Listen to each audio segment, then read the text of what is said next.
Heading into Memorial Day weekend, many are taking this week to reflect, honor, and remember those that paid the ultimate sacrifice to help keep our country and our communities safe. Carry the Load is a movement that began as a way to restore the true meaning of Memorial Day and has since morphed into much more. What is your purpose? And what will you do when you find it?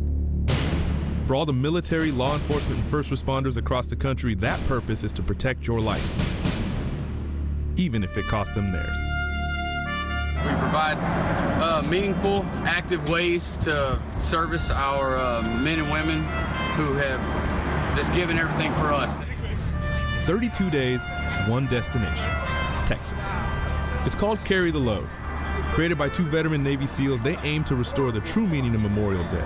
Not the hot dogs and burgers, but the pain of knowing a brother or sister was lost. Today, their mission is carried out by thousands, all with the same purpose. So I'm out here honoring my family and walking for yours. The walk is broken up into two groups, West Coast and East Coast. They're met along the way by supporters, fellow veterans, and civilians who want to pay their respects. And I am carrying my best friend, Ryan French Thomas, who passed away on April 18th of 2018.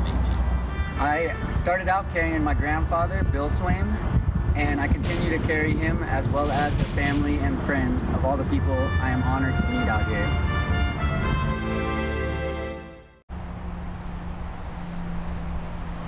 So Carry the Load will have traveled more than 4,600 miles from Seattle all the way to Dallas. They plan to finish up this Memorial Day weekend.